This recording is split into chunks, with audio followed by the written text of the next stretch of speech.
এবার general worker তো ধরা তো পড়েছেন, এবার অবস্থা সামাল দেবেন কি করে? কালকে সারা রাত ক্যান্টনমেন্টে যা হয়েছে সে খবর নিশ্চয়ই আপনারা পেয়েছেন যে 3টে গ্রুপ ভাগ হয়ে গিয়েছে অলরেডি। সেনাপ্রধানের ভয়ানক অ্যাকশন, হঠাৎ করে জারি করা হচ্ছে সেনা শাসন, নির্বাচন পর্যন্ত দেশ চালাবে সেনাবাহিনী, এমন ঘোষণায় কাঁপছে সারা দেশ। ওয়াকারুজ্জামানের বিরুদ্ধে সাবেক সেনা কর্মকর্তারা একজুট কেন ওয়াকারুজ্জামানের বিরুদ্ধে কথা বলছেন এবং সংগঠিত হয়ে বর্তমান অপরাধী সেনা অফিসারদেরকে আইনের কাঠগড়ায় দাঁড় করাতে চাচ্ছেন?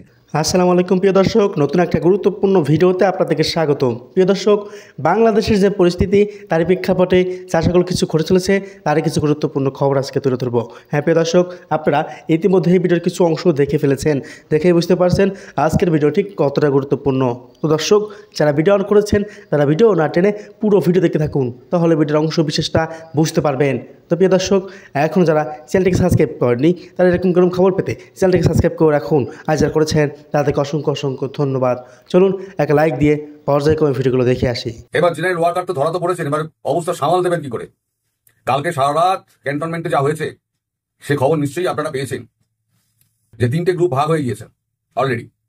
একটা হচ্ছে বিএনপি জামাত সমর্থিত গ্রুপ, যারা কোনো মতেই এই যে যাদের বিরুদ্ধে আইসিসিতে মামলা করা হয়েছে তাদের বিরুদ্ধে অ্যাকশন যাতে হয় তার জন্য মানে চাপ দিচ্ছে।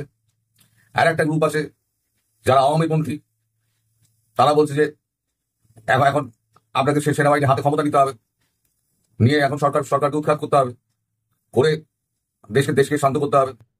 আর একটা গ্রুপ আছে যারা মধ্যস্থতা করার জন্য মানে চেষ্টা করছে, যে ঠিক আছে কথা হচ্ছে এই করছি দেখছি দাঁড়ান একটুখানি সময় নিন।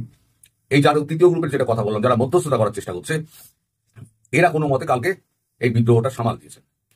ভেতরে ভেতরে কিন্তু আগুন জ্বলছে, যেমন বিএনপি জামাতের চোট যেমন আগুন জ্বালাচ্ছে, তেমন মুক্তিযুদ্ধের সপক্ষে যে সমস্ত যোদ্ধারা রয়েছে মানে সেনাবাহিনী রয়েছে তারাও একেবারে উঠে পড়ে লেগেছেন। মানে হয় এসপার নয় ওসপার, আর মধ্যখানে দাঁড়িয়ে আছে একটা পক্ষ যারা দুদলকেই সমানভাবে সান্ত্বনা দেওয়ার চেষ্টা করছে যে আমাদের মানে এ করে শান্তিপূর্ণ অবস্থানের মধ্যে দিয়ে আমাদের এই সমস্যার সমাধান করতে হবে, এই খবর যদি বাইরে যায় দেশ আর উত্তাল হবে। সেনা প্রধান সবাইকে শান্ত করার চেষ্টা করেছেন, কিন্তু উনি ব্যর্থ হয়েছেন। একজন যারা জামাত এবং বিএনপি পন্থী যারা আছে তারা বলছে আপনি কোনো কিছুই করতে পারবেন না, আপনি যা করার আপনি চেষ্টা করুন, কিছু করতে পারবেন না, আমরা এটা মেনে নেব না। আর আওয়ামী পন্থী যারা আছে তাদের একটু আগুন ঢালা হয়েছে। আগুনটা কোত্থেকে ঢালা হয়েছে এটা আমি 7টার ভিডিওতে বলবো। সেই আগুনটা ঢালার পর তারা এবার একেবারে মানে ক্ষিপ্ত হয়ে উঠেছে। ক্ষিপ্ত হয়ে তারা বলছে ইমিডিয়েটলি আপনাকে ক্ষমতা হাতে নিতে হবে, হাতে নিয়ে এই সরকারকে উৎখাত করতে হবে, নাহলে আমরা স্বয়ং আপনাকে উৎখাত করে, সেনাপ্রধানকে বলেছে আপনাকে উৎখাত করে আমরা স্বয়ং ক্ষমতা হাতে নিয়ে আমরা যা করার করব। অবস্থা এমন জায়গায় পৌঁছায় যে সেনাপ্রধান মাথা নিচু করে একসময় চুপ করে বসে থাকেন, হাত দিয়ে এরকম মানে যা শুনেছি আমি, কপালে হাত দিয়ে এরকম চুপ করে কোন একটা এরকম ভঙ্গিতে চুপ করে বসছিলেন। মানে এখন বোঝা যাচ্ছে যে সেনাপ্রধান ওয়াকারুজ্জামানের হাতে কিছু নেই, সব হাত থেকে গুটিগুলো বেরিয়ে গিয়েছে। এই যে এতদিন ধরে উনি ওই কুমিরটেঙ্গা চোখ চুকি এইগুলো খেলেছেন না, আজকে তার ফল তাকে ভুগতে হচ্ছে। উনি না পেরেছেন জনগণকে সন্তুষ্ট করতে, আগেও বলেছি, না পেরেছেন সরকারকে সন্তুষ্ট করতে, না পেরেছেন সেনাবাহিনীকে সন্তুষ্ট করতে। সেনাবাহিনীর যে মান মর্যাদা ইজ্জত দেশবাসীর কাছে ছিল সেই মান মর্যাদা ইজ্জত তিনি ডুবিয়ে দিয়েছেন। সেনাবাহিনীকে একটা শক্তির কাছে উনি সমর্পণ করে দিয়েছেন। আর যারা মুক্তিযুদ্ধের পর সপক্ষে যে সমস্ত সৈনিক আছে, প্রচুর সৈনিক রয়েছেন মুক্তিযুদ্ধের সপক্ষে, 3 স্টার লেভেল থেকে আর সাধারণ একদম সৈনিক পর্যন্ত সবাই মুক্তিযুদ্ধের সপক্ষে যারা রয়েছে তারা একেবারে এক বাক্যে একেবারে রয়েছে যে আগামীকাল রোববার, আগামীকালের মধ্যে এই সমস্যার সমাধান আপনাকে করতে হবে, না হলে পরে আপনাকে উৎখাত করতে হয় কি করে সেটাও আমরা দেখে নেব। এই অবস্থার মধ্যে এখন সেনাবাহিনীর ভেতরে সেই সমস্ত ক্যান্টনমেন্টে সমস্ত জায়গায় যারা মানে দুপক্ষকে সামলাচ্ছে, মিডলে যারা রয়েছে তারা সমস্ত জায়গায় সেনা পোমরা এবং ব্যারিকেড বসিয়ে দিয়েছে, বাইরের লোক যাতায়াত করা বন্ধ হয়ে গেছে। আমি শুনেছি আপনাদের এই যে ক্যান্টনমেন্ট আছে, এই ক্যান্টনমেন্ট আমাদের ক্যান্টনমেন্টের মতো নয়। আমাদের ক্যান্টনমেন্ট যেমন একদম ঘেরা, ওখানে কেউ প্রবেশ করতে পারে না, কিন্তু আপনাদের ক্যান্টনমেন্ট, আপনাদের দেশের যে ক্যান্টনমেন্ট গুলো আছে সেগুলোকে এর ভেতর দিয়ে যাতায়াতের রাস্তা আছে, সাধারণ মানুষও ওখান থেকে যাতায়াত করে। আমি জানি না, আমার যা শোনা কথা, এখন সেইখান দিয়ে যারা যাতায়াত করতেন তাদের যাতায়াত সমস্ত সীমিত করে দেওয়া হয়েছে। একটা কার্ড দেখিয়ে তাদেরকে মানে পরিচয়পত্র দেখিয়ে তাদেরকে যেতে হচ্ছে এবং বেরোতে হচ্ছে।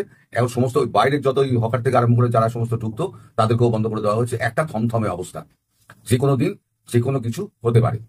এটা রাত্রি 3টে 3:30 অব্দি চলে এই ঘটনা। আমি কিন্তু জেগেছিলাম রাত্রিবেলা, এখনো পর্যন্ত আমি ঘুমোইনি। এই সকালবেলা এখন 8টা বাজে আমি ভিডিওটা আমি করছি, এখনো পর্যন্ত আমি ঘুমোইনি। আমি বিকেলবেলা এই যে ঘিটা কি করে পড়লো, এই ঘিয়ের গল্পটা আমি বিকেলবেলা বলবো, সন্ধ্যাবেলা ভিডিওতে। এবং গতকালকে শেখ হাসিনার সঙ্গে জয়শঙ্কর এবং অজিত দোভালের যে দেখা হয়েছে, কথা হয়েছে, সেই ব্যাপারটা কতদূর কি হয়েছে সেটাও আমি বলবো। এর সঙ্গে এইটা কিন্তু অঙ্গাঙ্গি ভাবে জড়িত, এটা জানবেন। এই যে শেখ হাসিনার সঙ্গে কালকে যে বৈঠকটা হয়েছে, তার সঙ্গে রাত্রিবেলা যে ক্যান্টনমেন্টে যে ঝামেলাটা হয়েছে, দুটো কিন্তু অঙ্গাঙ্গি ভাবে জড়িত। আমি যেহেতু ওই ভিডিওটা এখন করছি না, তাই ওইটার কোনো উল্লেখ আমি এটার মধ্যে করবো না। শুধু এটুকু জানিয়ে রাখি যে গতকালকে এখান থেকে যে ফোন গিয়েছিল, তারপরে কিন্তু সমস্ত ঘটনার সূত্রপাত। এবং যেটা শুরু হলো, আমি যেটা গতকাল ভিডিওতে বলেছিলাম, রোববারের মধ্যে দেখবেন একটা রক্তক্ষয়ী একটা অবস্থা হবে, সেইটা কিন্তু আজকে রাত্রির থেকে শুরু হতে পারে। অর্থাৎ এই যে ছাই চাপা আগুন ভেতরে ছিল, এই আগুনটা ফস করে বেরিয়ে গেছে। এবার যত আগুন ভেতরে ছিল না, যত যারা বুকে আগুন চেপে রেখে দিয়েছিলেন, যারা মুক্তিযোদ্ধা সপক্ষে যে সমস্ত শক্তিটা আছে সেনাবাহিনীর মধ্যে, তার মধ্যে যে বুকে আগুনটা চাপা ছিল, সেই আগুনটা ধকধকিয়ে কাঁদতে চলে গেছে। এবং এই আগুনে সেনা প্রধান কিন্তু জ্বলে মরবেন, পুড়ে মরবেন, এবং পুড়ে মরবেন। আরো ইউনুস রোম যাওয়ার সুযোগ তার হবে কিনা সেটা নিয়ে কিন্তু আদৌ প্রশ্ন থাকতে পারে। আমার এই বিষয়ে যথেষ্ট সন্দেহ আছে। বা তাকে যাওয়ার সুযোগ দেওয়া হতে পারে যে আপনি চলে যান, সরকার পতন হয়ে যাক, আমরা বাকিটুকু করে নিচ্ছি, এটাও হতে পারে। অনেক কিছু অঙ্কের মধ্যে ঘোরাফেরা করছে। এখন এই যে জামাত বিএনপি যে তারা হচ্ছে প্রতিহিংসা পরায়ণ হয়ে গেছে, একেবারে প্রতিহিংসা পরায়ণ হয়ে গেছে। তারা এই মুক্তিযুদ্ধের সপক্ষে, মানে আমাদের হাসিনার সপক্ষে যে সমস্ত যারা কাজ করেছিলেন, তারা ভালো করুন মন্দ করুন, তারা চেন অফ কমান্ডের আন্ডারে কাজ করেছেন। তাই এটা কোনো ব্যক্তির নয়, কারো একটা নির্দেশে গুলিটা চলছে, বন্দুক চালাচ্ছে, কিন্তু গুলিটা চলছে কি চালাচ্ছে কিন্তু অন্য লোক। যে লোকটা গুলিটা, যে সৈন্যটা চালাচ্ছে, সে কিন্তু চেন অফ কমান্ডের ভিত্তিতে চালাচ্ছে। তাকে ওই কমান্ডটা দেওয়া হয়েছে বলে সেই গুলিটা চালাচ্ছে বা সেই কাজটা করছে। আমায় যদি আমার বস একটা কথা বলে যে তুমি এই কাজটা করো, আমি যদি মেনে নিই, তাহলে বসের কথা মেনে নিলাম। আমি যদি অমান্য করি, তাহলে চেন অফ কমান্ড ভাঙা হলো। করতেই পারি, চেন অফ কমান্ড ভাঙা হলো। সেনাবাহিনীতে কিন্তু চেন অফ কমান্ডটা ভাঙা হয় না। তো তার জন্য ব্যক্তিগত দায় হিসেবে এই যে সমস্ত আইসিটিতে মামলা করা হয়েছে, এটাকেও মেনে নিচ্ছে না। কিন্তু জামাত আর বিএনপি প্রতিশোধের আগুনে নেমে গেছে, করছে যে ওদেরকে ওইখানেই বিচার ব্যবস্থা করতে হবে, আর এরাও করতে দেবে না। আর মধ্যবর্তী যারা আছে, তারাও কিন্তু আংশিকভাবে বলছে যে এটা আমরা মেনে নেব না। ওয়াকারুজ্জামানের বিরুদ্ধে সাবেক সেনা কর্মকর্তারা একজুট কেন ওয়াকারুজ্জামানের বিরুদ্ধে কথা বলছেন এবং সংগঠিত হয়ে বর্তমান অপরাধী সেনা অফিসারদেরকে আইনের কাঠগড়ায় দাঁড় করাতে চাচ্ছেন, এই বিষয়টা নিয়ে যদি আমরা একটু পিছনের দিকে তাকাই, তাহলে দেখুন যে অনেক সেনা অফিসাররা শেখ হাসিনার সময় মনে করতেন তারা জামাত বিএনপির সমর্থক, তাই তাদের নামে শেখ হাসিনা যে বিভিন্ন মামলা দিয়ে গুম করে বিভিন্নভাবে নির্যাতন করেছিলেন এবং তাদের প্রাপ্য চাকরিতে থাকা অবস্থায় প্রাপ্য না দিয়ে তাদেরকে বিদায় করে দিয়েছিলেন, তাদেরকে আজকে ১.৫ বছরের মতো সময় হয়ে গিয়েছে, শেখ হাসিনা বিদায় নিয়েছে, কিন্তু তাদের প্রাপ্য এবং অধিকারটা এখনো ওয়াকারুজ্জামান ফেরত দেন নাই। এদিকে একটি কাজ করেছেন আবার অফিসিয়ালি 3 স্টার একজন অফিসার দিয়ে তারা একটি কমিটি গঠন করেছেন, যেই কমিটিতে স্বাক্ষর করেছেন জেনারেল ওয়াকারুজ্জামান এবং প্রধান উপদেষ্টা ডক্টর মোহাম্মদ ইউনূস। এই স্বাক্ষরিত কাগজটি হলো যারা সেনাবাহিনীতে বড় বড় পজিশনে বা বিভিন্ন পজিশনে শেখ হাসিনার সময় কর্মরত থাকা অবস্থায় জোর করে তাদেরকে সেনাবাহিনী থেকে বের করে দেওয়া হয়েছিল, তাদের প্রাপ্য এবং তাদের সম্মানিত পদবি ফেরত দিয়ে তাদেরকে সম্মানের সাথে সেনাবাহিনী ফেরত দিবেন। কিন্তু দেখা গেল 2-1 জনের বেলায় কিছু আংশিক করলেও ম্যাক্সিমাম সেনা অফিসারদের প্রাপ্য বা অধিকার ফেরত দেননি জেনারেল ওয়াকারুজ্জামান।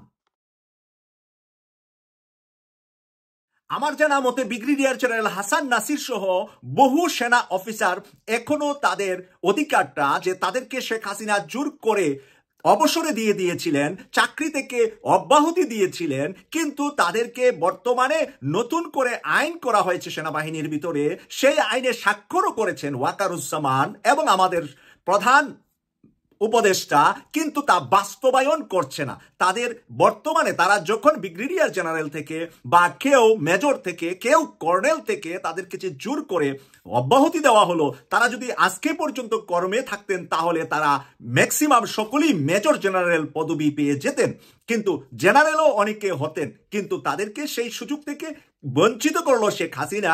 আর ওয়াকারুজ্জামান ওয়াদা দিয়ে, কথা দিয়ে কমিটি গঠন করে আজকে সেই কমিটির কাগজের ফাইলের উপরে ধুলাই পড়তেছে, তাদের অ্যাপ্লিকেশন গুলা নিয়ে ধুলার ভিতরে ফেলে রাখা হয়েছে, কিন্তু বাস্তবে তাদের অ্যাপ্লিকেশন গুলাকে কাজে পরিণত করতে দিচ্ছে না জেনারেল ওয়াকারুজ্জামান। এখানে যদি ডক্টর মোহাম্মদ ইউনূসের কোনো আপত্তি থাকে, জেনারেল ওয়াকারুজ্জামান বা সেনাবাহিনীর আইএসপিআর থেকে তা ঘোষণা দিয়ে জানাতে পারেন যে ডক্টর মোহাম্মদ ইউনূস এখানে আপত্তি করছে কিনা।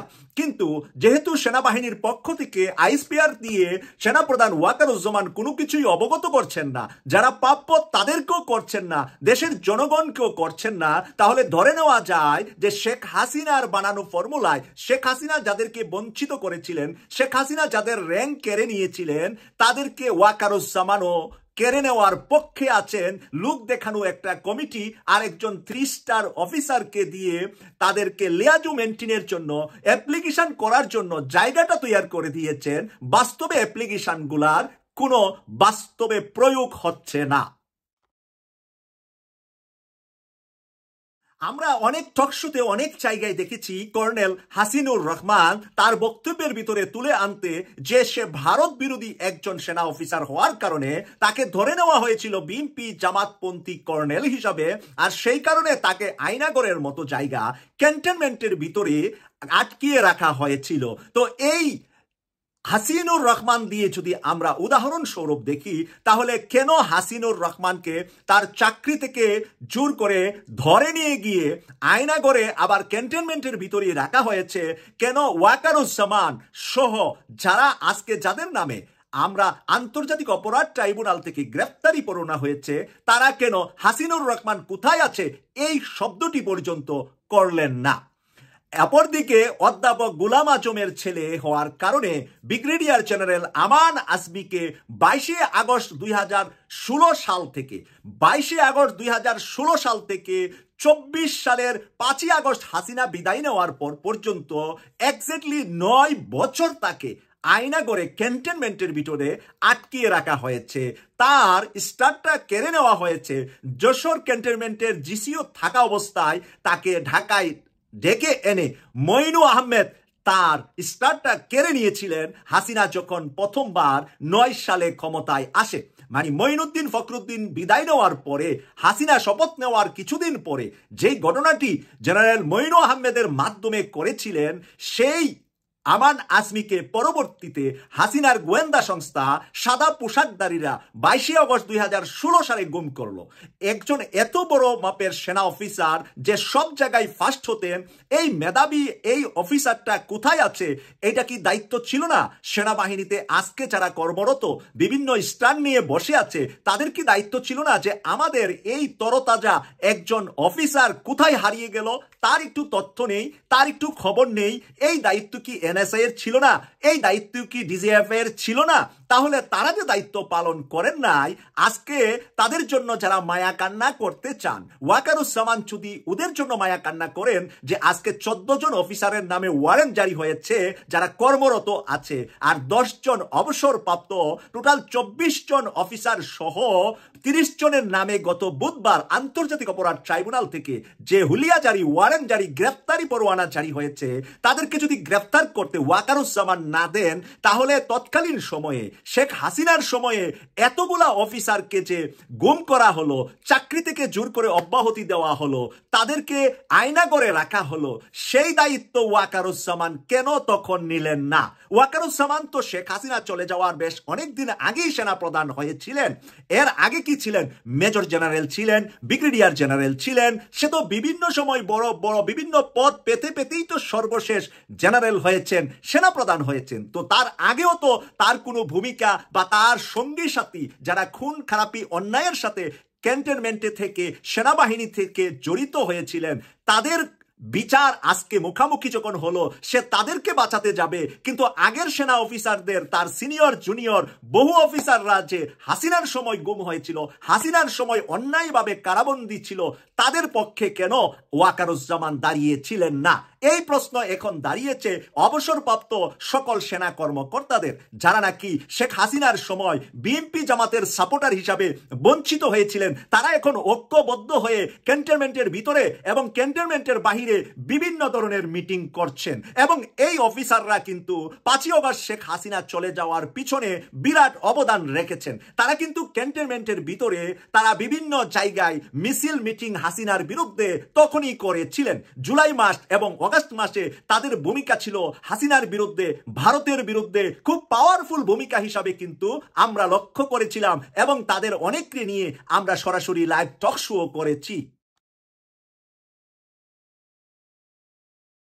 সেই স্বৈরাচার শেখ হাসিনার সময় brigadier general Abdur Rahim NSI এর সাবেক মহাপরিচালক, তাকে কিন্তু ওই 10টা অস্ত্র মামলা আর গ্রেনেড হামলা মামলায় আসামি করে শেখ হাসিনা কারাগারে নিয়েছিলেন এবং 2021 সালে তিনি কারাগারেই কিন্তু মৃত্যুবরণ করেন। তাহলে সেই ব্রিগেডিয়ার জেনারেল আব্দুর রহিমের দায়িত্ব জেনারেল ওয়াকারুজ্জামান কেন সেদিন নিলেন না? তাহলে আজকে কেন যে ব্রিগেডিয়ার জেনারেল, মেজর জেনারেল সহ যাদের নামে আন্তর্জাতিক অপরাধ ট্রাইব্যুনাল হুলিয়া জারি করেছে তাদেরকে বাঁচাতে যাবেন? এই যুক্তি এখন সিনিয়র, অবসরপ্রাপ্ত এবং জোরপূর্বক যাদেরকে বাদ দেওয়া হয়েছে তাদের যুক্তি।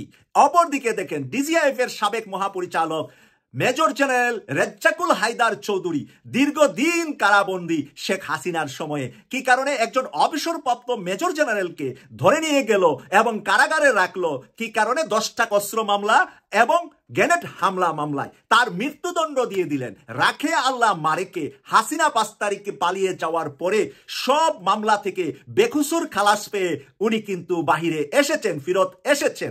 যেমনটা জামাতের এটিএম আজহারুল ইসলাম বের হয়ে এসেছেন, বিএনপি লুৎফুজ্জামান বাবর বের হয়ে এসেছেন। এই সমস্ত লোকগুলাকে যে অন্যায়ভাবে জুলুম করা হয়েছিল, অন্যায়ভাবে কারাগারে রাখা হয়েছিল, আমরা সিভিল পার্সন, রাজনীতিবিদদের দায়িত্ব ওয়াকারুজ্জামানের নাই মনে করলাম। কিন্তু যারা সেনাবাহিনী, নৌবাহিনী, বিমান বাহিনী, এই 3 বাহিনীর প্রধান হিসাবে, স্পেশালি সেনাবাহিনীর প্রধান হিসাবে ওয়াকারুজ্জামানের তো দায়িত্ব ছিল যে তাদের বিচারটা ন্যায়সঙ্গতভাবে হয়নি শেখ হাসিনার সময়। শেখ হাসিনার সময়ে উনি যখন যেই র্যাঙ্কে ছিলেন সেখান থেকে প্রতিবাদ করা, সেখান থেকে গর্জে ওঠা। উনি যদি নীতিবান মানুষ হন, আর যদি নীতিবান মানুষ না হন, তাহলে জনগণের কাছে আজকে পরিষ্কার জেনারেল ওয়াকারুজ্জামান হাসিনার প্রেতাত্মাকেই লালন করছেন বাংলাদেশের সর্বোচ্চ সেনাবাহিনীর চেয়ারে বসে। তো প্রিয় দর্শক, আশা করি পুরো ভিডিও দেখেছেন। দেখে হয়তো আপনার মন্তব্য থাকতে পারে, মন্তব্য থাকলে কমেন্ট বক্সে জানিয়ে দিন। দেখা হবে, কথা হবে পরবর্তী কোনো ভিডিওতে।